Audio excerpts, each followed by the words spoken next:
जैसे ये राधा स्वामी इस काल के जाल में, धन धन सतगुरु वाले के काल के जाल में, और ये जय गुरुदेव वाले के, और ये सुधांशु जी, आसाराम जी, ये तेरे सतपाल जी, ये बालिकेश्वर जी, ये सारे काल के वो हैं प्रतिनिधि। और वहां चलेगी भोली आत्मा भगवान पाने के लिए। तो ये वो पुण्यकर्मी प्राणी है, ये पिछले जन्मों से मनुष्य जीवन ही प्राप्त करते हुए आ रहे। अब उनका दुर्भाग्य है कि वो ठीक ठिकाने नहीं पहुंच पाए हैं, अच्छी आत्माएं, लेकिन आप उनसे कई गुना अच्छी हो कि आप आगे इसकी शरण में और उनके कद भाग जागेंगे, कदा खुलेगी उन बोली आत्माओं की, अनमोल जीवन नाश करने लाग रहे। अपने आत्माओं इंटरनेशनल चैनल पे 5 वर्ष हो गए इस दास ने आवाज लगाते हैं, तुम्हारा रास्ता गलत, तुम्हारे गुरुओं के ज्ञान गलत, ये अधिकारी नहीं, ये साधना ठीक नहीं बता रहे। बता फिर तो भांग घनी पी रखी है तुमने, सुनते नहीं मेरे वाली तरह नकलियां की सारी सच्ची मान रखी। तो पुण्यात्माओं अब ऐसी स्थिति आई हुई है कि इस परमात्मा के ज्ञान को प्रत्येक प्राणी पढ़ेगा। परमात्मा ने रजा गजब की बख्श रखी है, टीवी माध्यम से अमृतवाणी मालिक की अमर कथा सुनाई जा रही है, पुस्तकों के माध्यम से घर घर तक ज्ञान पहुंचाया जा रहा है अपने बच्चों, उसके बच्चों तक। अब ये पढ़ेंगे, इस अमृतवाणी के पढ़ने मात्र से ऐसे बहुत से भक्तों के, जो हमारे भक्त जाते हैं वो कहते हैं हमने ये पुस्तक ही पढ़ी थी ज्ञान गंगा, और हमने एक डिमांड रखी थी भगवान का आगे, हमारी वह सफल होगी, अब नाम लेने भी आवेंगे हम। बताओ इसके पढ़ने तय सुख होने लगे, क्योंकि ये अमर कथा है।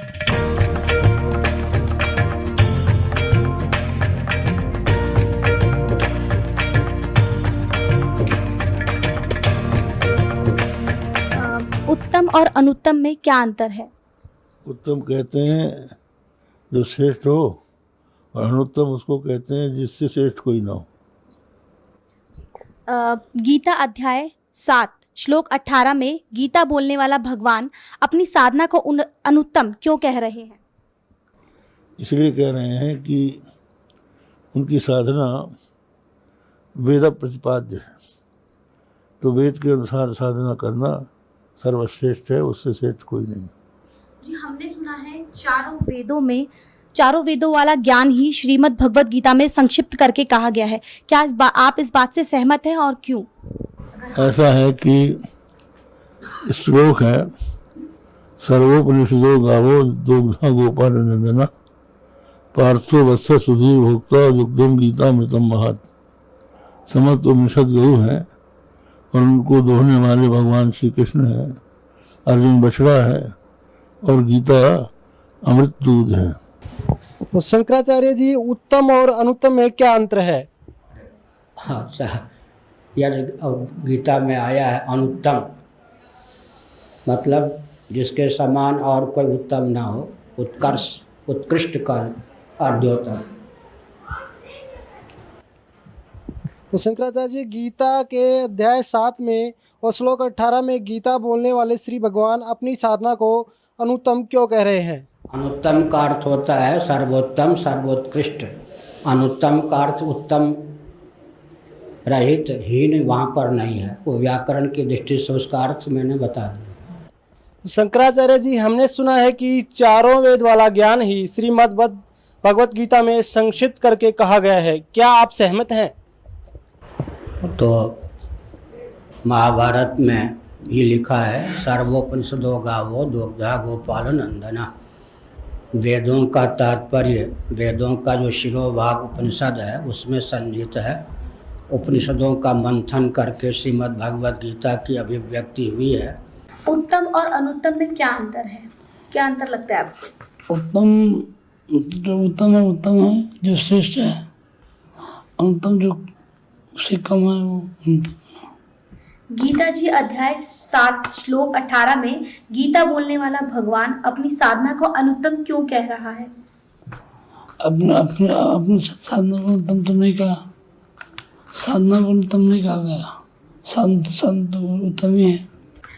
हमने सुना है कि चारों वेद वाला ज्ञान ही श्रीमद् भागवत गीता में संक्षिप्त करके कहा गया है। हाँ, सबका साथ साथ कहा गया है वहाँ, सभी चारों वेदों में साथ कहा गया है। उत्तम और अनुत्तम में क्या अंतर है? जो उत्तम है वो तो हमेशा सच्चे चरित्र वाला होता है, सत चरित्र वाला होता है।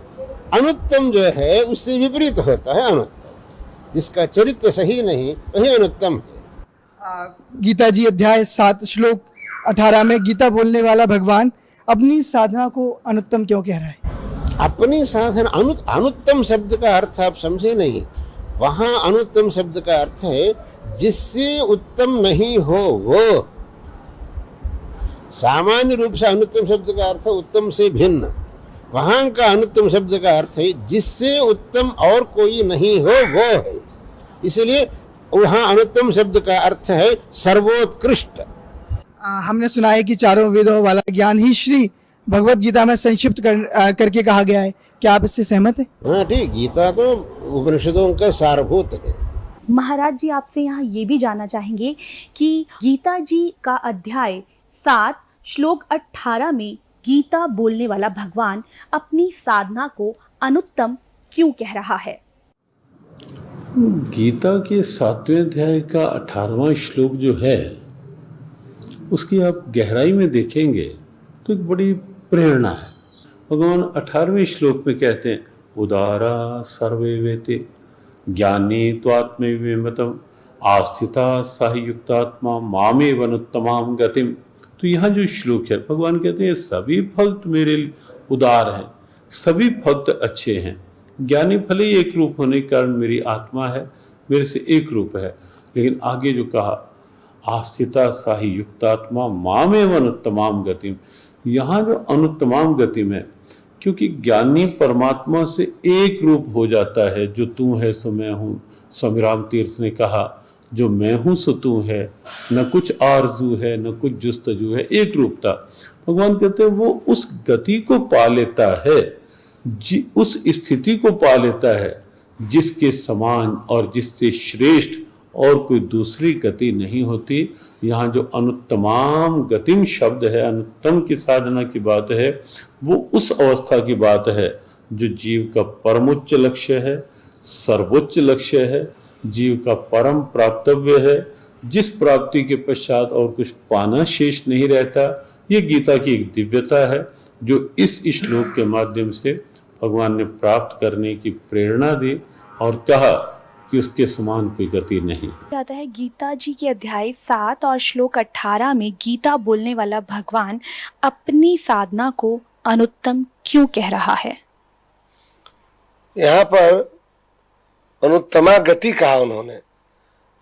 इससे पहले के श्लोक में भगवान ने कहा चतुर्विधा भयंती माम जना सुकृत चार्जुना आर्थ अर्थार्थी जिज्ञासु ज्ञानी च बर्तर सब। 4 प्रकार के लोग मेरी भक्ति करते हैं।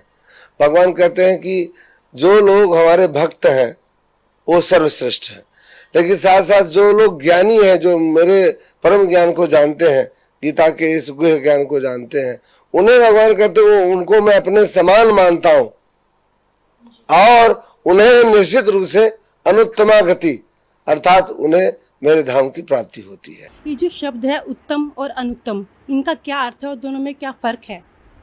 उत्तम माने होता है जो हमारे लिए श्रेयकर है, और जो उत्तम नहीं है वो मायावी है। और हमारे शास्त्रों के अंदर कहा गया कि जो श्रेयकर रास्ता है और एक श्रेय मार्ग है, एक प्रेय मार्ग है, 2 मार्गों की चर्चा की गई है। तो मैं समझता हूँ कि वो श्रेयकर मार्ग जो है, जो शास्त्रों के अंदर वर्णित है और जिसके लिए संत महात्मा सभी कहते हैं कि भाई जो श्रेष्ठ मार्ग जिससे आत्मानुभूति हो, सेल्फ रियलाइजेशन हो, ऐसे मार्ग का अनुकरण करना चाहिए।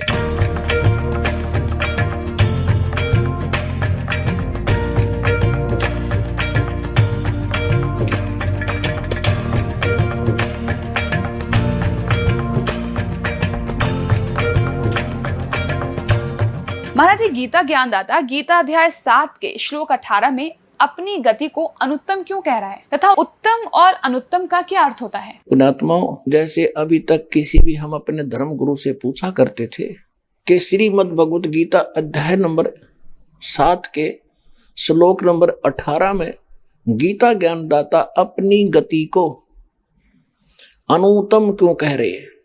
अनुत्तम, तो ये क्या कहते हैं कि अनुत्तम नहीं कह रहे हैं, अनुत्तम का उन्होंने अर्थ बदल दिया।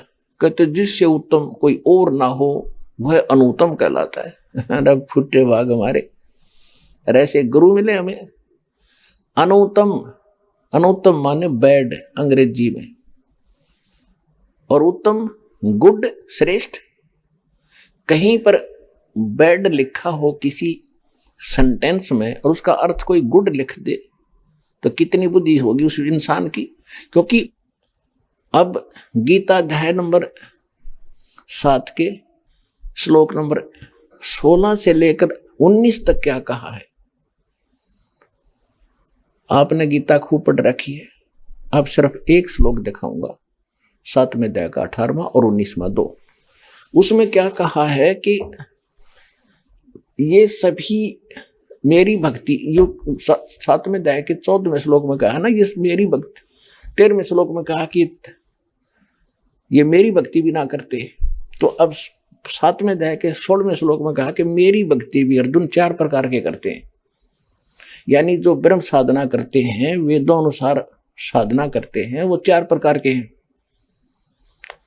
एक अर्थार्थी, अर्थार्थी माने तो धन लाभ प्राप्ति के लिए जंतर मंत्र भी करता है, तो वेदों के मंत्रों से ही अनुष्ठान करता है। वो ओम जय जगदीश रे, स्वामी जय जगदीश रे, जय गणेश देवा, इस तरह की आरती नहीं गाता वो केवल वेद मंत्रों से ही अनुष्ठान करता है। लेकिन फिर अर्थ माने संकट निवारण के लिए वो भी वेदों के मंत्रों से ही अपना अनुष्ठान करता है। और तीसरा जिज्ञासु, जिज्ञासु होता घर से निकलता परमात्मा प्राप्ति के लिए, फिर बहुत से संतों के पास से जो ज्ञान ग्रहण करता है उसका वक्ता बन जाता है। ये भी काम नकली है। ये तीनों रिजेक्ट कर दिए। और चौथा बताया ज्ञानी। ज्ञानी उसको कहते हैं जिसको ये पता लग गया, आत्म ज्ञान हो गया कि मनुष्य जीवन परमात्मा प्राप्ति के लिए ही प्राप्त होता है। फिर परमात्मा ज्ञान हुआ कि पूर्ण परमात्मा के बिना मोक्ष नहीं हो सकता, न देवताओं की पूजा से, केवल पूर्ण परमात्मा से ही, भक्ति से ही मोक्ष होगा। तो इन संत ऋषियों को, महर्षियों को तत्वदर्शी संत ना मिला, जिस कारण से इन्होंने अपन निष्कर्ष करके ब्रह्मा जी से प्राप्त ज्ञान के आधार से ओम नाम को परम अक्षर ब्रह्म का मान लिया, आग के अंगार को बर्फ मान लिया अज्ञानता से। तो इन्होंने, ये तो उनको फाइनल हो गया कि मनुष्य जीवन मिला इसलिए है कि इस मोक्ष हो, नहीं तो इसका यूज नहीं कति, व्यर्थ है। और फिर ये भी ज्ञान हो गया कि एक परमात्मा की भक्ति करनी चाहिए, आन उपासना ब्रह्मा विष्णु महेश, इन देवताओं की भक्ति से बात नहीं बने, ये फाइनल हो गया। तो उन्होंने केवल ओम नाम का जाप और हठ योग जैसे ब्रह्मा जी से प्राप्त हुआ था वो करने लग गए। तो गीता ज्ञानदाता कहता है कि वो ज्ञानी जो है ना वो मुझे पसंद है, क्योंकि उन्होंने ब्रह्मा विष्णु महेश की पूजा छोड़ दी और ब्रह्म साधना करते हैं, उनको मैं अच्छा लगता हूं, उनका समझ में आ गया। तो अब कहता है कि ये उदार आत्मा, ज्ञानी आत्मा है तो नेक, लेकिन इनको तत्वदर्शी संत मिला नहीं जो परम अक्षर ब्रह्म का ज्ञान करा दे, जिस कारण से ये सभी मेरे वाली घटिया गति में स्थित रहे। इसका अर्थ ये बनता है हरियो नो ना, वो तो अनुत्तम मन सर्वश्रेष्ठ गति, भगवान अपनी गति को अश्रेष्ठ कैसे कहेगा, हरियो कहने लग रहा। अब दिखाता हूं आप देखिएगा। अब 7वें अध्याय का 18वां पढ़ेंगे। गीता अध्याय नंबर, श्रीमद् भगवद गीता अध्याय नंबर 7 का और श्लोक नंबर हम 18 पढ़ेंगे। ये 18, उदारा सर्वे एव एते ज्ञानी तु आत्मा एव मे मतम। ये कहता मेरे विचार में, मेरे मत में ये ज्ञानी आत्मा तो माने तो है सर्वे, सर्वे माने सारी, उदारा माने श्रेष्ठ। ये उदार आत्मा है जितने जो ज्ञानी आत्मा है, ज्ञानी चौथे प्रकार के। आस्थित सही युक्त आत्मा माम एवं अनुत्तमाम गतिम। ये क्या कह रहा है कि ये सभी अच्छी आत्मा है और ये ज्ञानी मेरे विचार में, और ये लेकिन मेरे वाली माम अनुत्तम गतिम, मेरे से मिलने वाली जो गति स्थिति यानी लाभ है उस घटिया है, वह घटिया अनुत्तम अश्रेष्ठ है, उसमें ही आस्थित हैं, उसमें ये उसी में सीमित हैं, उसी पर आश्रित हैं। इन्होंने क्या किया नकलियों ने, ये सभी उद्धार हैं, परंतु ज्ञानी तो साक्षात मेरा स्वरूप है। ये मेरा मत है, क्योंकि वह है युक्त आत्मा मदत मन बुद्धि वाला ज्ञानी भक्त, अति अनुत्तम माने अति उत्तम। बेड को गुड लिख रहे हैं बुद्धि भ्रष्ट, और गति माने गति स्वरूप मुझ में ही स्थित है। स्थित माने अच्छी प्रकार स्थित है। अब इसका अर्थ सीधा सा बन गया है, उद्धारा माने उद्धार है, सर्वे माने ये सारी, एव माने ये, एते माने सब। ये ज्ञानी आत्मा, ये ज्ञानी आत्मा है तो सारी उद्धार की उद्धार। ये मेरा मत है, श्रेष्ठ है क्योंकि समर्पण है परमात्मा के ऊपर। लेकिन आस्थित से ही युक्त आत्मा माम एवं अनुत्तमाम गति, ये सभी भक्ति में लीन आत्माएं मेरे वाली घटिया गति में आश्रित हैं, स्थित हैं। अब इसने अपनी साधना घटिया क्यों बताया? जैसे दास ने बहुत बार बताया आपको, और आज भी क्लियर किया इस सत्संग के दौरान। जैसे आपको बताया कि ऋषियों ने हठ योग तो ले लिया ब्रह्मा जी से, इसको आकाशवाणी हुई थी देवी भागवत के 3रे स्कंद में, कभी पढ़ाएंगे आपको कंप्लीट, उसमें लिखा है। तो वो तो वहां से ले लिया, और वेद मिले बाद में उसमें ओम मंत्र, कोई मंत्र नहीं दूसरा। तो इन्होंने ओम मंत्र को पूर्ण परमात्मा मान। जैसे देवी भागवत में आपने पढ़ा, देवी भागवत के अंदर देवी खुद कह रही है ब्रह्म को, ये अक्षर ब्रह्म है। अक्षर पुरुष, गीता अध्याय नंबर 15 के श्लोक 16 में 2 पुरुष हैं, सर पुरुष और अक्षर पुरुष, और तीसरा परम अक्षर पुरुष वो है सर्वशक्तिमान। तो ये ब्रह्म को ही तो अक्षर पुरुष कह रही है, ब्रह्म को ये परमात्मा कह रही है, ब्रह्म को ये परम अक्षर ब्रह्म कह रही है, और फिर कहते उसका ओम नाम है और ब्रह्म को प्राप्त हो जाओगे। तो इन सारे का इनकी अक्ल गाम जारी थी, इनको किसी को ज्ञान नहीं था। तो यहाँ इसी प्रकार ये ज्ञान इन ऋषियों को प्राप्त था। तो इन्होंने ओम नाम का जाप ले लिया, हठ योग ले लिया ब्रह्मा वाला, ये डले डोए न सब ने। तो इससे गीता अध्याय नंबर 11 के श्लोक नंबर 47-48 में गीता ज्ञानदाता कहता है कि अर्जुन, ये मेरा रूप तने जो देखा, ये मेरा वास्तविक रूप है, मेरी प्राप्ति यह है। लेकिन ये मेरा रूप ना वेदों वर्णित विधि से, ना किसी जप से, ना तप से, ना किसी साधना से मेरे रूप का कोई दर्शन नहीं कर सकता, देख नहीं सकता, यानी मुझे प्राप्त नहीं कर सकता। तो वेदों में वर्णित विधि से परमात्मा प्राप्ति नहीं है, इसलिए निराकार निराकार कह दिया।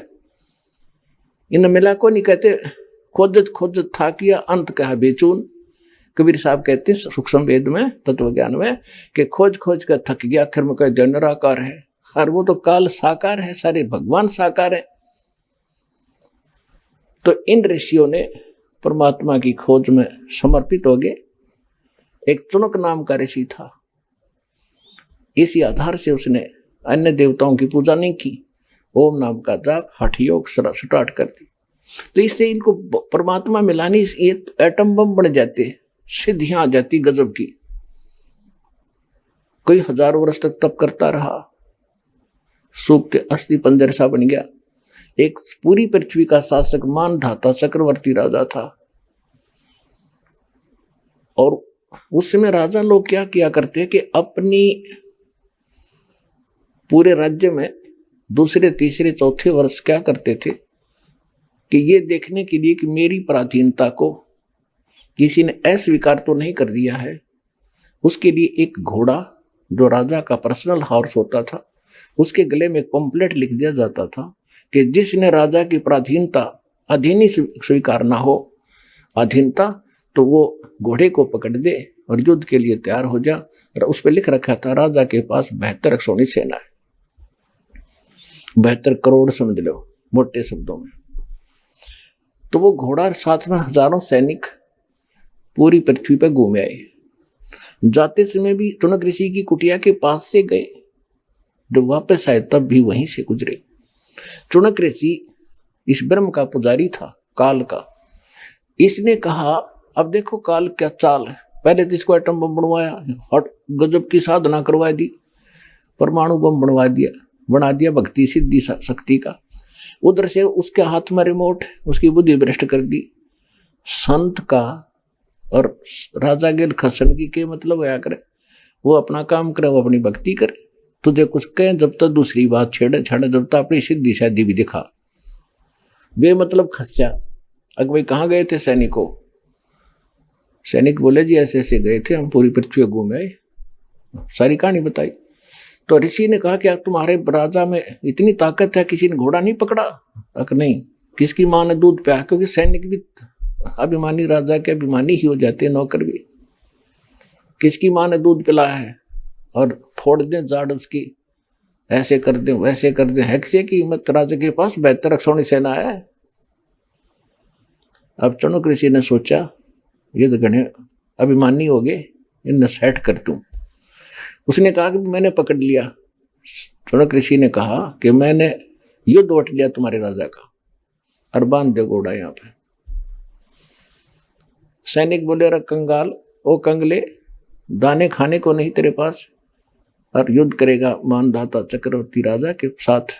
तेरी क्यों सात बोल दे रही है, तेरी क्यों सामत आई है? चुप करके अपनी माला फेर बैठ चुपचाप करके। तो ऋषि कहने लगा भाई देखी जागी, हमने युद्ध उठ लिया। अब उन्हें बांध दिया घोड़ा उसी कुटिया के, उसी वृक्ष का जिसका नीचे कुटिया थी उस ऋषि की। और राजा को जाकर नमक मिर्च लगा के बता दिया जी आज एक व्यक्ति ने हिम्मत करी है आपके घोड़े को बांधने की, कल दूसरे का सिर उठेगा। निप the evil in the bit, बुराई को सटाट में समाप्त कर देना चाहिए। राजा ने कहा ठीक है मंत्रियों, तो जाओ 72 अक्षौणी सेना की 4 टुकड़ी बना दी, 18 करोड़ की। उधर से उस कर्म ठोक ने, ऋषि ने, उस काल के पुजारी ने अपने जीवन में जो कमाया था उसके 4 डले बना लिए, 4 पुतली, परमाणु बम बना दिए, 4 सिद्धि तय। वचन जैसी शक्ति किसी चीज में नहीं है, ये विज्ञान तो फेल है वचन के सामने। अब राजा की 18 करोड़ सेना आई, उसने एक पुतली परमाणु बम छोड़ दिया, 18 करोड़ को कत्लेआम कर दिया। समझ में नहीं आया उनका कहां से तीर आवे हैं। राजा ने दूसरी टुकड़ी भेजी, ऋषि ने दूसरा परमाणु छोड़ दिया, यानी 72 करोड़ सेना की 4 टुकड़ी उस ऋषि ने नाश कर डाली, 72 करोड़ जीव मार दिए। अपने आत्माओं यहां बताता है, गीता ज्ञानदाता कहता है इसके साथ के बनेगी फिर इस ऋषि के साथ। अब तक इसने टीटी पाक के और 72 करोड़ जीव मार दिए। देखो जीव हिंसा कोई किसी हथियार से कर दो, या अपने शराब से कर दो, या अपने किसी सिद्धि साधना से कर दो, वो तो पाप ही है। अब यू काल का कितना लंबा जाल है कि इसने तपस्या करी, उससे तो राजा बनेगा एक यू चुनक ऋषि। ओम नाम का जाप करया, ब्रह्मलोक में जावेगा, ब्रह्मलोक में जावेगा जब तक इसके पुण्य रहेंगे। वहां चौधरी पाक क्या रहेगा न खूब ठाठ करेगा, क्योंकि इस परम अक्षर ब्रह्म न छोड़ कर, सतपुरुष कबीर साहब की भक्ति को छोड़कर बाकी जिसकी भी आप साधना करते हो, आपके पाप और पुण्य दोनों भिन्न भिन्न लिखे जाते हैं और सारे ही आप न भोगने पड़ते हैं। पुण्य के लिए पहले महास्वर्ग जाएगा, वहां अपने ओम नाम की कमाई ने नाश करेगा, फिर पृथ्वी पाओगा, राजा बनेगा। राजा बनकर चक्रवर्ती राजा भी बन सकता है चुनक ऋषि की आत्मा। फिर नरे पाप को माओगा, किते शिकार खेल लगा, किते और उद्मस्ता रहेगा, किते सेना मरवा होगा युद्ध कर करके, पृथ्वी यहीं छोड़ रह जाएगी, युद्ध के खाओगा। उसके बाद फिर 84 लाख योनियों में चक्कर में आओगा, यू कुत्ता बनेगा, और इस कुत्ता बनकर इसके शर में कीड़े पड़ेंगे, वो जितने 72 करोड़ सैनिक इसने मारे थे वह सारे इसको चुन चुन कर खाएंगे। अब गीता ज्ञानदाता कहता है कि ये ज्ञानी आत्मा है तो उदार है, यानी समर्पित है भगवान के लिए, लेकिन ये मेरे वाली घटिया साधना में ही लीन रहे, मेरी अनुत्तम गति में रहे कि जन्म मृत्यु मेरी भी रहेगी और ये भी 84 लाख योनियों में चक्कर काटते रहेंगे, ब्रह्मलोक में जाओगे फिर पुनरावृत्ति में आओगे। अपने आत्माओं, ये है तत्व ज्ञान। अब क्या बता सुख संवेद में 72 अक्षौणी खा गया यो चुनक ऋषि सुअर एक, ये दे धारे जोरा फिर ये सभी काल के वेखे। ओए होए, कहते हैं 72 अक्षौणी अक्षय करी, 72 अक्षौणी का नाश कर दिया, 72 करोड़ सेना खा गया यो चुनक ऋषि सुअर एक। ऋषि जैसे एक मुनि और फिर मुनिवर यानी मुनियों में श्रेष्ठ, और फिर मुनीश्वर यानी मुनि वर्ग तभी श्रेष्ठ, उनका भी मालिक, उनसे भी तगड़ा। तो सब यानी तीसरी क्वालिटी का माना जाता था ऋषिश्वर, जैसे कि एक ईश्वर और तीसरा परमेश्वर। तो इसी प्रकार इनकी स्थिति होती है। ऋषिवर ऋषियों में श्रेष्ठ, और फिर ऋषिश्वर ऋषि श्रेष्ठ, ऋषियों से भी श्रेष्ठ, यानी सबसे बढ़िया ऋषि का यू कर्म। 72 अक्षौणी खा गया ये चुनक ऋषि सुअर एक, ये दे धारे जोरा फिर ये सभी काढ़ के वेखे। ओए होए, ये तुमने दिखे भगत। और ऋषि कहते हैं चलती फिरती मौत है, ये तोब के गोले थे। ये दे धारे मौत, जोरा माने मौत या चलती फिरती मौत। कोई थोड़ा सा बोल पड़ेगा तेरा नाश होगा, नाश से कर सको तुम भला कैसे कर सकते, क्योंकि तुम काल के पुजारी, यू भला कर ही नहीं सकता जीव का। तो यहां गीता ज्ञानदाता इसलिए कहता है कि मेरी भक्ति जो करते हैं ज्ञानी आत्मा, ये है तो नेक, पर तत्वदर्शी संत ना मिलने से ये मेरे वाली अनुत्तम गति में, घटिया गति में, मेरे वाली साधना, इस स्थिति में, मेरी गति माने जो ओम नाम से होने वाली जो गति है, मोक्ष है, मेरे से प्राप्त होने वाले मोक्ष तक सीमित रहे। यू किसा मोक्ष? ब्रह्मलोक में रहे 1000 वर्ष, फिर आगे धक्के खान, ईसा मोक्ष है मेरा। गीता ज्ञानदाता कहता अपने आत्मा देखना रहस्य इस गीता जी में। गीता अध्याय नंबर 7 के श्लोक नंबर 19 में स्पष्ट कर दिया, बहुनाम जन्मानाम अन्ते ज्ञानवान माम प्रपद्यते वासुदेव सर्वमिति स महात्मा सुदुर्लभ है। ओए होए, क्या बताया है कि बहुत बहुत जन्मों के किसी अंत के जन्म में कोई ज्ञानी आत्मा माम प्रपद्यते, मेरी भक्ति करता है ब्रह्म तक की, ना तो नीचे की जय गणेश देवा जय गणेश देवा, इन पत्थर की पूजा मंडे रहते लगे रहते। कोई एकाध करता है ब्रह्म साधना और वो बता दी बात घटिया है मेरे वाली, फिर कहते हैं वासुदेव सर्वमिति स महात्मा सुदुर्लभ है। ओए होए, ये बताने वाला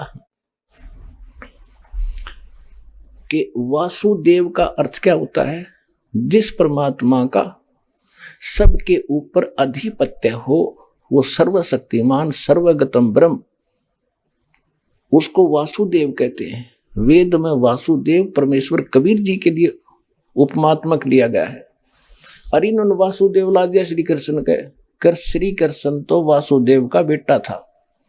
और वासुदेव एक व्यक्ति था जिसका नाम वेदों से ही उनके गुरुओं ने सेलेक्ट करके लिख दिया।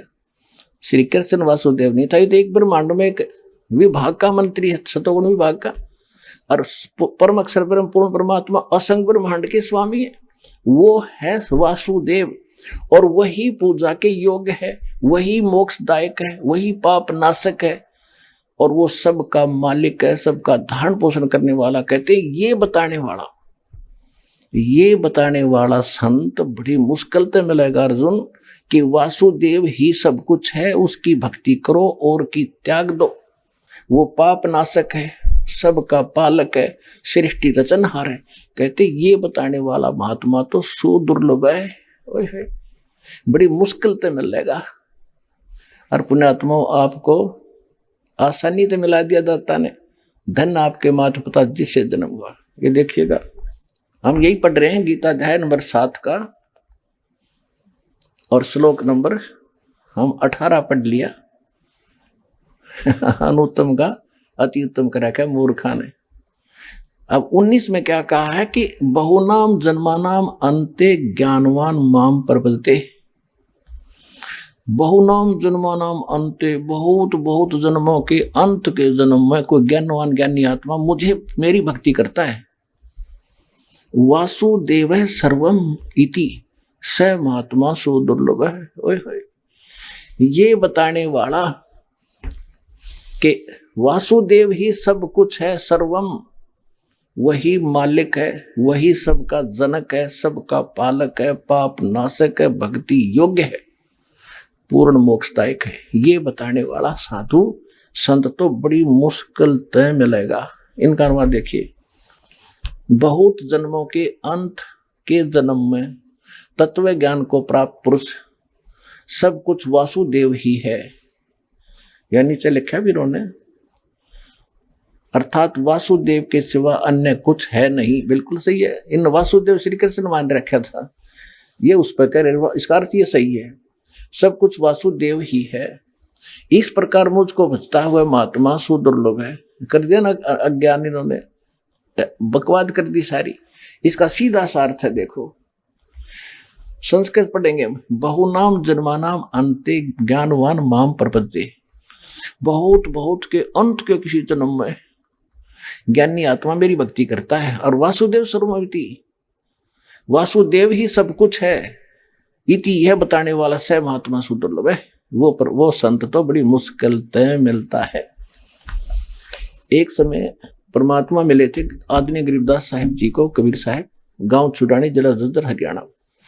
उसके पश्चात उनको ये ज्ञान पर कंप्लीट दे ही दिया था, अपने से परिचित करा दिया था, सतलोक ले गए थे, वापस छोड़ा था।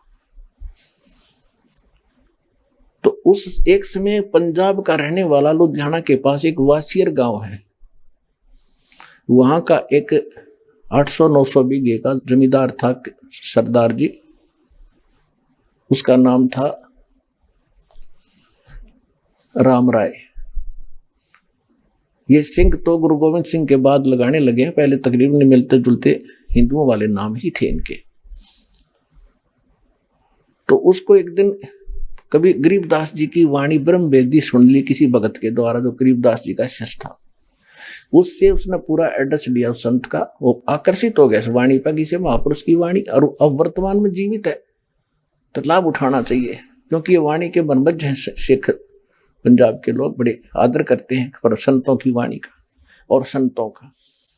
अब वो वहां से चल पड़ा एड्रेस लेकर छुड़ानी गांव का। 200 किलोमीटर पैदल आया, किधर रेल थोड़ी बहुत, ट्रेन भी ना होंगी जब तक तय। जैसे तैसे वो छुड़ानी पहुंचा। अब उसने क्या सोच रखा था, ये लंबा प्रकरण बन जाएगा, मैं बताता हूं आपको। तो जब गरीबदास जी से मिला, उन्होंने ज्ञान सुना, सारा ज्ञान सुन के तो दाना दाना गिन दिया गरीबदास जी ने। तो वो कहने लगे, महाराज ये ज्ञान तो आज तक किसी ने बताया नहीं हमारे को। परमात्मा बोले कि हम सुल्तानी नानक तारे दादू को उपदेश दिया, जात तुलाहा भेद ली पाया काशी माए कबीरवा, कि आपके नानक जी को भी परमेश्वर मिले थे, उनको ज्ञान था, लेकिन उस वाणी को समझ नहीं सकते तुम। तो क्या कहा कि तत्व भेद कोई ना कहे। उसका नाम झुमकरा भी था, क्योंकि गांव में 2-2 नाम रख लिया करें गांव में। एक तो राम राय उर्फ झुमकरा, यानी वो गढ़ा डामाडोल सा दिमाग का आदमी था। एक बात ने कई बार पूछा करता, अविश्वास सा रहता था उसको, जिस कारण से गरीबदास जी ने उसको इसी नाम से पुकारा था। झुमकरा उर्फ नाम झुमकरा था। झुमकरा से ज्यादा जाना जाता आदमी जिसका शॉर्ट नाम होने का मुंह में, वही ज्यादा प्रसिद्ध होता है। तो इसलिए अपने गरीबदास जी के ग्रंथ में एक अंग है झुमकरा, जो सरदार जी को समझाया था। क्या कहा था, तत्व भेद कोई ना कहे रे झूमक रहा, ये पैसे ऊपर नाच सुनो राई झूमक रहा। कोटों मध्य कोई नहीं रे झूमक रो, और वो में कोई गर्क सुनो राई झूमक रहा। के तो पैसे ऊपर नाच हो रहा है, ये संत नहीं है, इनको तत्व भेद है ही नहीं, ना कोई जानता ना कह सकता। और कहते करोड़ संतों में कोई संत नहीं मिलेगा इस तत्व भेद का ज्ञाता, तत्व ज्ञान का ज्ञाता। कोई अरबों में कोई गर्क सुनो रहा झूमक रहा, अरबों में। वो अब पूरे विश्व की कितनी आबादी है? 5 अरब से ऊपर, और 5 अरब के अंदर एक ये दास है जो तत्व ज्ञान का ज्ञाता वर्तमान के अंदर है।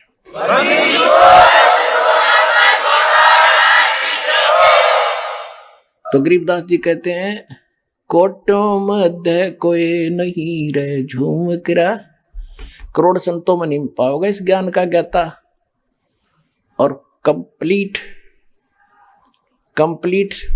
कोरस हो उसके पास, पूरे मंत्र हो। ग्रक माने saturated, complete in all respect, देसी भाषा ग्रक, यानी कति कंप्लीट, जिसमें कोई कसर ना हो, ऐसा संत। कहते कोटों मध्य कोई नहीं रहे झूमक रहा, करोड़ों में कोई नहीं है, अरबों में कोई गर्क सुनो रही झूमक रहा। तो यहाँ गीता जी भी वही कहती है, बहु नाम जन्माना मनते ज्ञानवान माम पर्वते, वासुदेव सर्वमिति स महात्मा सुदुर्लभ। कि ये बताने वाला कि वासुदेव यानी सर्वशक्तिमान परमात्मा जिसका सबके ऊपर अधिपत्य है, वो वासुदेव है। जैसे ब्रह्मा जी, विष्णु जी, शिव जी, ये सबके ऊपर, सबके मालिक नहीं है। वासुदेव माने सबके ऊपर जिसका वास है, जो सबका मालिक है। ये केवल ब्रह्मा विष्णु महेश एक एक विभाग के एक ब्रह्मांड में मालिक हैं। ये कुल के मालिक वासुदेव नहीं है। सरपुरुष यानी ज्योति निरंजन कालीन का पिता ब्रह्म, ये केवल 21 ब्रह्मांड का मालिक है, ये कुल का मालिक नहीं, ये वासुदेव नहीं है। अक्षर पुरुष केवल 7 सिंह ब्रह्मांड का मालिक है, ये कुल का मालिक नहीं है, ये वासुदेव नहीं है। परम अक्षर ब्रह्म ये ओवरऑल कंट्रोलर है, सब का मालिक है, ये वास्तव में वासुदेव है, वो कबीर परमात्मा। हम सुल्तानी नानक तारे दादू को उपदेश दिया, जात जुलाहा भेद न पाया वो काशी महे कबीर हुआ। गरीबदास साहिब जी को परमात्मा ले गए थे सतलोक सचखंड, वापस छोड़ा था, तब उन्होंने बताया। नानक साहिब जी को भी परमात्मा लेकर गए थे, उन्होंने वापस छोड़ा। और भी दादू साहिब जी को भी, बहुत से महापुरुषों को जिनके शुभ नाम दास बार बार आपको दोहराता है। तो क्या बताया है कि अनंत कोट ब्रह्मांड का एक रति नहीं भारे, ये सतगुरु पुरुष कबीर हैं कुल के सृजनहार। वो कौन कबीर? काशी जात दुलाहा भेद नहीं पाया, काशी माए कबीर हुआ। ये है वो परम अक्षर ब्रह्म, जिसके विषय में गीता ज्ञानदाता 18वें अध्याय के 62वें श्लोक में और 18वें अध्याय के 66वें श्लोक में कहता है कि अर्जुन, सर्वधर्मान परिताज माम एकम शरणं व्रज, अहम तवा सर्व पापे भयमोक्षामि मा शुच। कि मेरे सतर के ओम नाम के जाप की, और ये 500 यज्ञ जो करता है तू, ये मेरे सतर की जो ओम नाम की, क्योंकि पूर्ण परमात्मा के पाने का 3 मंत्र का जाप है। ओम तत्सत, ओम ब्रह्म का, सरपुरुष का, तत् और सत्य सांकेतिक है। गीता अध्याय नंबर 18 के श्लोक नंबर 23 में तत् सांकेतिक है, तत् और ओम मिलकर ये 2 अक्षर का मंत्र बनता है, इसको सत्यनाम कहा गया है। और सत ये सार नाम है, ये परम अक्षर ब्रह्म का मंत्र है। तो यहां बताया है कि मेरे 18वें अध्याय के 66वें श्लोक का ये अर्थ है कि सभी मेरे सतर की जो धार्मिक साधनाएं हैं, अनुष्ठान तने किए हैं ओम नाम के जाप की, मुझे दे दे वह भक्ति, फिर मैं तुझे मुक्त कर दूंगा। क्योंकि हम ओम नाम के जाप की कमाई ब्रह्मलोक में खर्च कर देते थे, हम कंगाल के कंगाल होकर गधे बनकर घूमते रहते थे, ये हम इसके मजदूर बने रहे। अब हम इसको ओम नाम का जाप दे देंगे, ये हमें छोड़ देगा, फिर हम सतलोक में चले जाएंगे अपने परमात्मा के पास। तो ये भी कहता है सर्वधर्मान परित्यज माम, मेरे सतर की सब पूजा मुझे मत छोड़ दे, एकम शरणम व्रज, एक मन जिसके बराबर दूसरा ना हो, सर्वशक्तिमान की शरण में जा। तब मैं तुझे सब पापों से मुक्त कर दूंगा। फिर जब मेरा हमारा हम इससे कर्ज मुक्त ही होंगे, फिर इसका हमारा लेना देना क्या रहा, ये क्या मांगे हमारे ऊपर।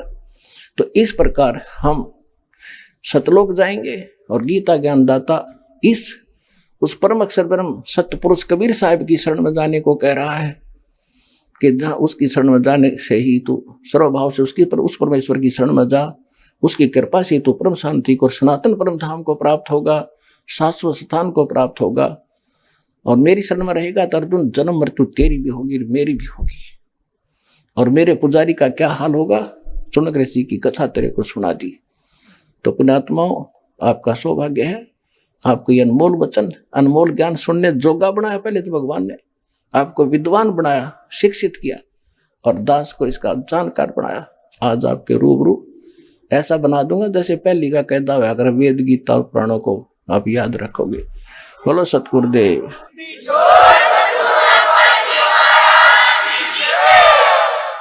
आइए अब हम उन श्रद्धालुओं के अनुभव जानते हैं जो जगत गुरु तत्वदर्शी संत रामपाल जी महाराज जी से दीक्षा प्राप्त कर चुके हैं तथा उनके द्वारा बताए गए भक्ति मार्ग पर चल रहे हैं। सर नमस्कार। नमस्कार सर, क्या नाम है आपका? मेरा श्रवण कुमार राजपुरोहित हूँ। सर कहाँ से आए आप? मैं सुजानगढ़ तहसील चूरू से आया हूँ, जिला चूरू से। सर, संत रामपाल जी महाराज के शरण में आने से पहले आप क्या भक्ति करते थे? मैं ये देवी देवताओं की भक्ति करता था, हनुमान जी की, शिव जी की, पार्वती की, सबकी इनकी भक्ति करता था मैं। सर, जो पूजाएं आप करते थे उन पूजाओं का आधार क्या था? क्या आपने किसी संत या महंत को गुरु बना रखा था? नहीं, मैंने कोई गुरु नहीं बनाया था। मैंने अपनी मनमानी भक्ति करता था। मेरे को ये था कि हनुमान जी की पूजा करनी चाहिए, शिव जी की करनी चाहिए, और इनकी पूजा करता था मैं, लेकिन इनसे मेरे को कोई लाभ नहीं मिला। सर, इतने सालों से आप ये सभी पूजाएं करते आ रहे थे, तो सर आपके जीवन में ऐसा क्या बदलाव आया कि आपने संत रामपाल जी महाराज से नाम दीक्षा ले ली? मैंने इसलिए एक दिन टीवी देखा था, अचानक संत रामपाल जी महाराज का चैनल लग गया और मैंने देखा तो ये देखा कि ये कौन सी भक्ति बताते हैं। तब मैंने सुना तो मेरे को पता चला कि ये तो अलग ही भक्ति बताते हैं। तो फिर मैंने वो चैनल देखा और मेरे ये हो गया कि अब देखते हैं। तो वो उस दिन तो चैनल चला गया। उसके बाद में फिर दोबारा जब चैनल लगाने लग गया मैं, तो ऐसे करके 15 दिन मैंने चैनल देखा तो ये तो सारी अलग ही बताते हैं। ये देवी देवताओं की भक्ति के अलावा अन्य भक्ति बताते हैं। तो फिर मैंने सोचा कि ये कबीर साहब का नाम लेते हैं। पूर्ण परमात्मा कबीर साहब है, सृष्टि के रचयिता है। तो फिर मेरे को ये प्रेरणा होगी कि मैं कबीर साहब की भक्ति करूं, अन्य किसी की ना करूं। तब फिर मैंने क्या किया, मैंने कबीर साहब की तस्वीर लेके आया। बहुत मुश्किल से मिली मेरे को, और मिलने के बाद में मैंने कबीर साहब की तस्वीर ला के और मैंने पूजा करनी शुरू कर दी। जब मैंने पूजा करनी शुरू कर दी, 25 नवंबर को लेके आया था, तब फिर 26 जनवरी 2017 को जो है सुबह 10 बजे कबीर साहब ने साक्षात मेरे को दर्शन दिए, परमात्मा ने, कि बिल्कुल एकदम कबीर साहब बिल्कुल साक्षात मेरे सामने आए और मंदिर के आगे मैं खड़ा हो गया और बिल्कुल एकदम साक्षात मेरे को दर्शन दिए। कहते हैं कि परमात्मा जो है वो निराकार नहीं है, वो नारायण है, अपने जैसा ही है, और उनका रूप चमकदार और अलग ही है, और वो परमात्मा बहुत सुंदर और श्रेष्ठ है कबीर साहब। कबीर साहब का रूप जो है, जो कबीर साहब की तस्वीर है, दाढ़ी है लंबी लंबी और उनके मुकुट है और उनका जो स्वरूप है वो बिल्कुल एकदम साक्षात वैसे ही मेरे को स्वरूप दर्शन दिए कबीर साहब ने। तो कबीर साहब जो है मेरे को बिल्कुल एकदम मेरा शंका दूर कर दिया, और रामपाल जी की तस्वीर में कबीर साहब आ गए और रामपाल जी की तस्वीर में कबीर साहब नजर आने लग गए। तब फिर मैंने सोचा कि मेरा शंका दूर हो गया कि रामपाल कबीर साहब ही रामपाल जी है। सर, संत रामपाल जी महाराज जी अपने सत्संग प्रवचनों में कबीर साहब के बारे में बताते हैं उनका शरीर हाड़ चाम की देह नहीं है। क्या जब आपको कबीर साहब के दर्शन हुए, क्या आपने उनको छूकर देखा कि उनका शरीर कैसा था? बिल्कुल साहब, मैंने एकदम छू के भी देखा है और मेरे शरीर के अंदर भी वो वैसे विराजमान रहे हैं, और उनका शरीर अलग है। उनका हाड़ मांस का शरीर नहीं है, रुई जैसा चमकदार और अलग शरीर है, हल्का है, बिल्कुल हल्के फुल्के हैं, और उनका शरीर अपने से अलग है, भिन्न है वो। और इतने सुंदर और इतने श्रेष्ठ है, उनके शरीर में चमक है और बहुत ही हल्के पुल्के हैं वो, और रुई जैसा शरीर है उनका। फिर मैंने जो है वो उसके बाद में भक्ति करनी शुरू कर दी, और मैंने जब भक्ति करनी शुरू कर दी उसके बाद में जो है 27 फरवरी 2017 को जो है अलवर से मैंने नामदान लिया। पीली पट्टी पे आता था उनका नामदान, उसका नंबर आते थे उनके, वहाँ से नंबर से मैंने फ़ोन करके अलवर बात करके, और फिर मैंने अलवर नामदान केंद्र से मैंने जो है नामदान लिया है। जब मैंने इनका चैनल देखा, इनका ज्ञान सुना, परमात्मा से जब मैं मिला, तब मेरे को बिल्कुल दृढ़ विश्वास हो गया, और परमात्मा ने मेरे को, कबीर साहब ने इतना विश्वास दिला दिया और रामपाल जी ने इतना विश्वास दिला दिया कि अब जो है मेरे पास रहते हैं और मेरे को दिखाई देते हैं। कबीर रामपाल जी महाराज और कबीर साहब दोनों गुरु गोविंद के रूप में दिखाई देते हैं मेरे को। सर, क्या संत रामपाल जी महाराज आपको दिखाई देते हैं? बिल्कुल साहब, संत रामपाल जी महाराज और कबीर साहब दोनों दिखाई देते हैं। जब मैं घर से ड्यूटी करने चलता हूँ तो भी मेरे साथ चलते हैं वो। सर, संत रामपाल जी महाराज से आपने नाम दीक्षा ली, सर उनसे नाम दीक्षा लेने के बाद आपको क्या लाभ मिले?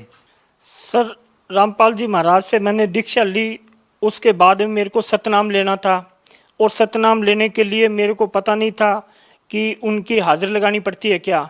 तब मैंने संत रामपाल जी महाराज के चरणों में प्रार्थना करी, और मैं बोला, मैं क्या परमात्मा, मैंने आपके अभी जो गया भी नहीं हूँ और हाजिरी भी नहीं लगाया, तो मेरे को सतनाम कैसे मिलेगा। तो संत रामपाल जी महाराज 25 मई 2017 शाम को 4 बजे वो मेरे को साक्षात दर्शन दिए, और बोला कि बेटा मैं तेरे लिए हिसार से चल के आया हूँ।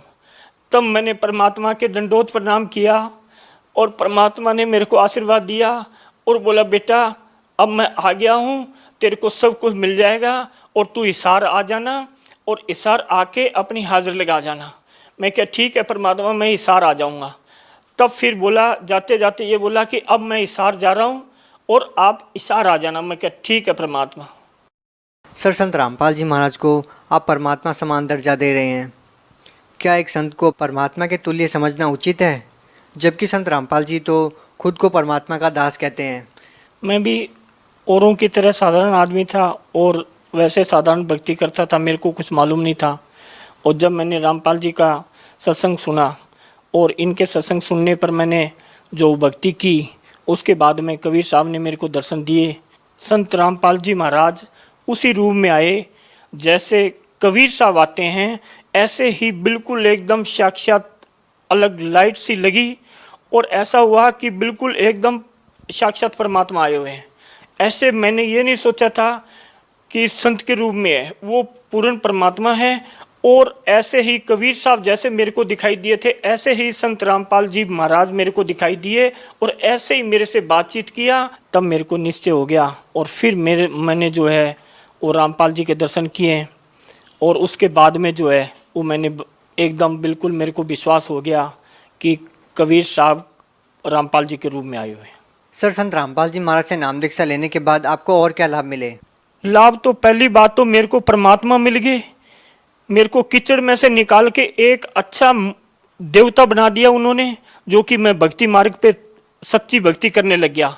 दूसरी बात है कि गुरु गोविंद दोनों खड़े काके लागू पाँव बलिहारी गुरु आपने गोविंद दियो मिलाए। मैंने सतगुरु रामपाल जी महाराज से ही प्रेरणा लेके और मैंने कबीर साहब की भक्ति की है, और तब मेरे को कबीर साहब मिले हैं। गुरु ने ही गोविंद को मिला है, मेरे परमात्मा को संत रामपाल जी महाराज ने मिला है।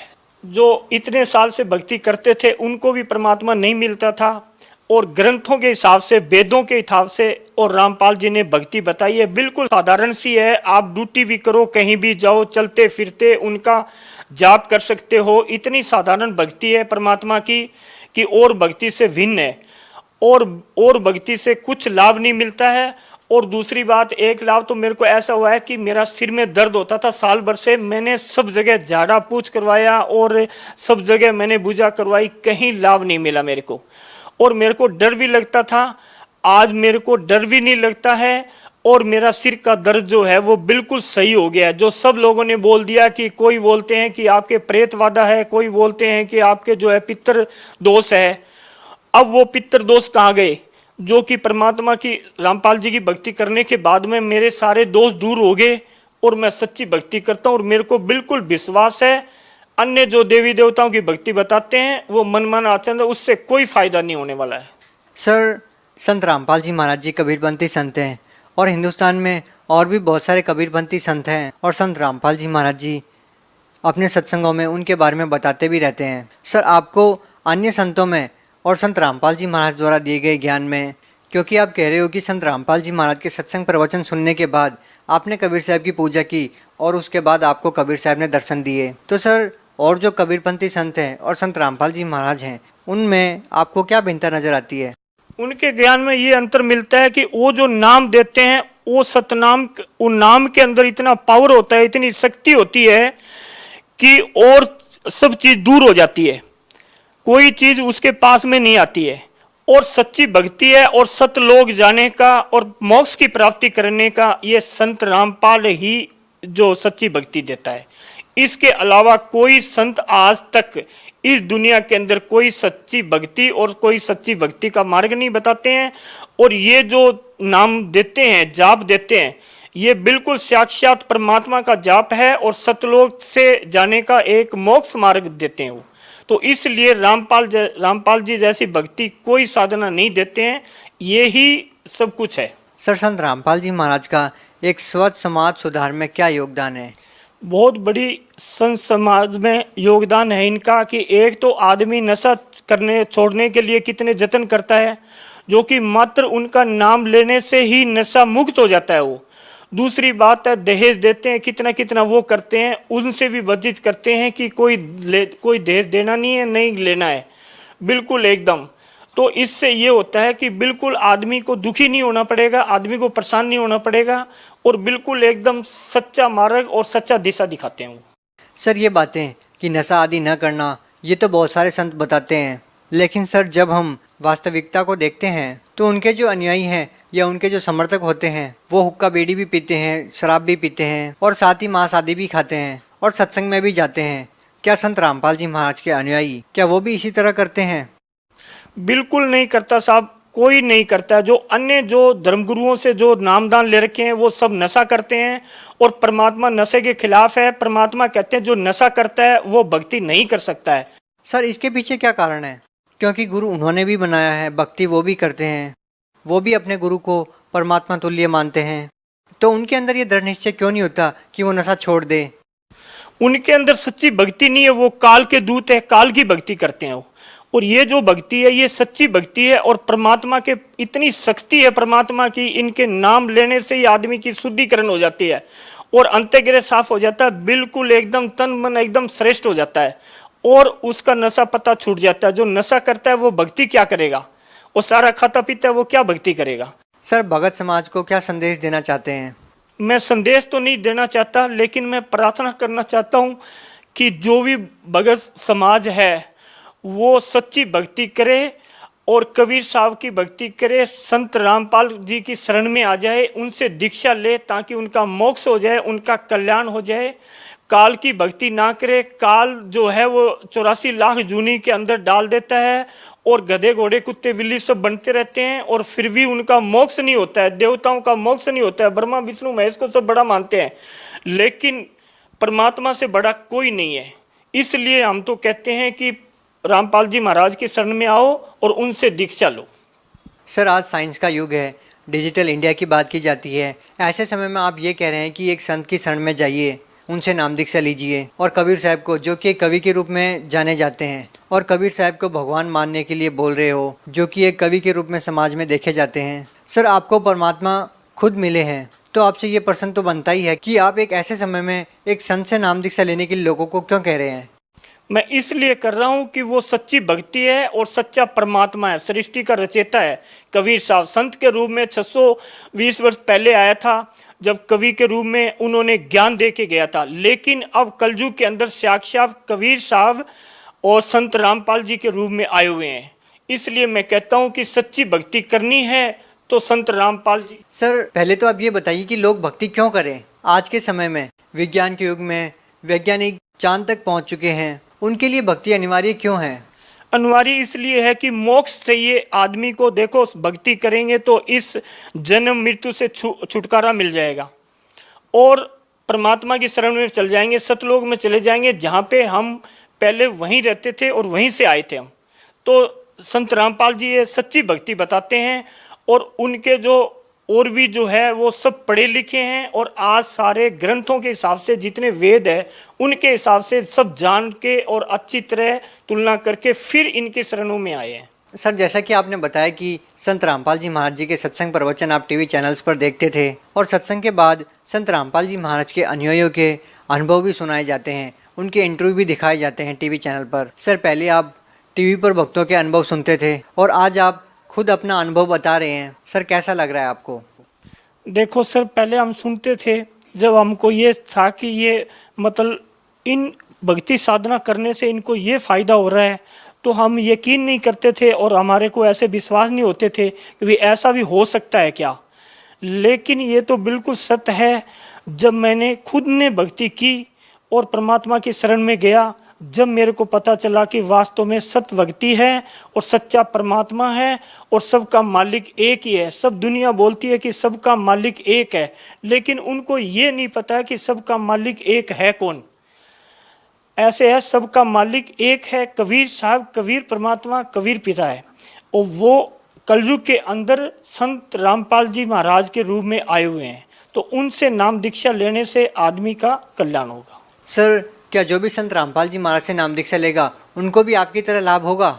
देखो, सबसे बड़ा होता है विश्वास। आदमी विश्वास करना चाहिए। जब विश्वास ही नहीं है आपके अंदर तो आप लाभ क्या लोगे?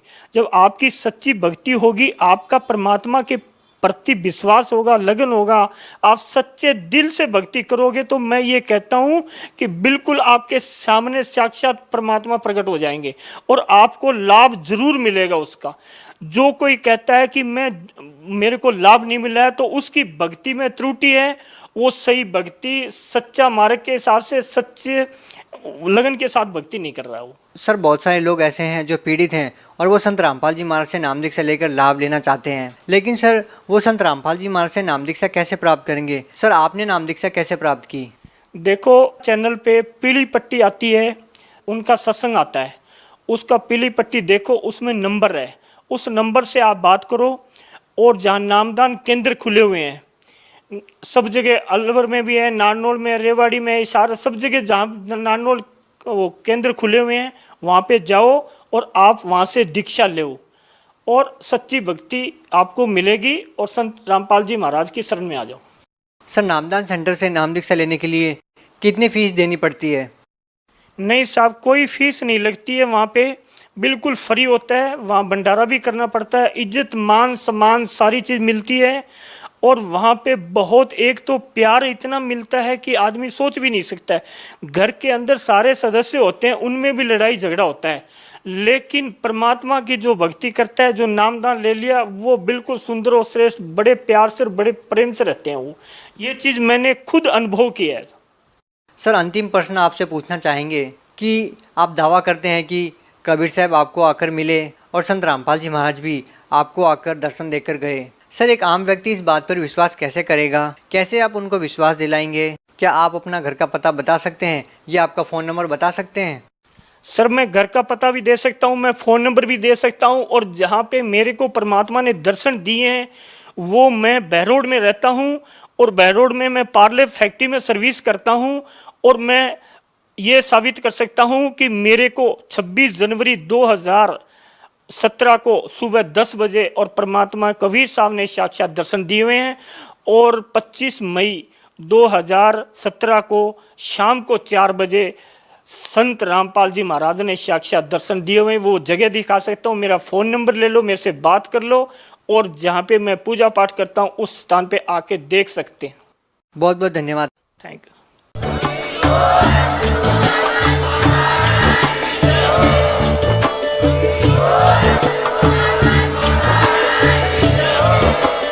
आप सुन रहे थे जगत गुरु तत्वदर्शी संत रामपाल जी महाराज जी के मंगल प्रवचन। अधिक जानकारी के लिए विजिट कीजिए हमारी वेबसाइट www